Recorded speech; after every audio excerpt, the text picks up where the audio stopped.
लड़की तस्करों के चंगुल से बचने के लिए अचानक एक महिला के सूटकेस में घुस गई। शुरुआत में शाओ मेई कुछ समझ नहीं पाई और जल्दी से लड़की से पूछा कि वह क्या कर रही है। लड़की घबराई हुई बोली कि कुछ बुरे लोग उसे पकड़ने आ रहे हैं। वाकई अगले ही पल शाओ मेई ने देखा कि एक आदमी उनकी ओर दौड़ता हुआ आ रहा है। सुरक्षा के लिहाज से शाओ मेई ने पहले लड़की को छुपा दिया, लेकिन वह आदमी चालाक था। आते ही उसने पूछा, क्या आपने एक छोटी लड़की को देखा है? वह मेरी बेटी के साथ छुपन छुपाई खेल रही है।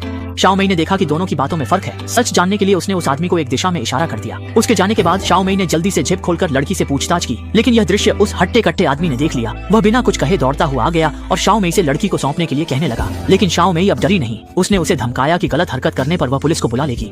यह सुनकर वह आदमी डर गया, लेकिन वह हार मानने को तैयार नहीं था, बल्कि शाओ मेई का पीछा करने लगा। पीछा किए जाने का आभास होते ही शाओ मेई जल्दी से एक रेस्टोरेंट में घुस गई और वॉशरूम में छुप गई। लेकिन जैसे ही वह अंदर गई, वह हट्टा कट्टा आदमी वॉशरूम का दरवाजा खींचने लगा। ये देखकर शाओ मेई ने एक हाथ से दरवाजे का हैंडल कसकर पकड़ लिया और दूसरे हाथ से उसे मजबूती से थाम लिया। आखिरकार वह आदमी मजबूरी में वहां से जाने का नाटक करने लगा। शाओ मेई भी जानती थी कि वह आदमी इतनी आसानी से हार मानने वाला नहीं है, इसलिए उसने लड़की को अच्छी तरह छुपा दिया और फिर हॉल में आकर एक जगह बैठ गई ताकि समय बिताया जा सके और पुलिस के आने तक इंतजार किया जा सके। ये देखकर वह हट्टा कट्टा आदमी तुरंत शाओ मेई के सामने आ गया, बंदूक दिखाकर धमकाने लगा ताकि वह लड़की को उसके हवाले कर दे। जैसे ही शाओ मेई सोच रही थी क्या किया जाए, तभी वेटर अचानक उसके पास आ गया। शाओ मेई ने ऑर्डर देने के बहाने चुपके से उसे मदद का इशारा किया। वेटर ने यह देखकर तुरंत समझ लिया। इसके बाद उसने शाओ मेई को ऑर्डर करने के लिए अपना मोबाइल दे दिया। शाओ मेई ने मौके का फायदा उठाते हुए लिख दिया, लड़की वॉशरूम में है। वेटर ने भी तुरंत समझ लिया उसे क्या करना है। इसके बाद जब वह ताकत पर अपनी ध्यान नहीं दे रहा था, वेटर ने चुपके से लड़की को बाहर निकाल लिया और उसे किचन के पीछे छुपा दिया। यह देखकर शाओ मेई ने राहत की सांस ली और निश्चिंत होकर अपना सूटकेस उसकी जांच के लिए दे दिया। जब उस ताकतवर आदमी ने सूटकेस खोला तो देखा कि उसमें कोई नहीं है। वह गुस्से में वॉशरूम भागा। शाओ मेई ने उसे पोछे से बंद कर दिया। उसे सजा मिल गई।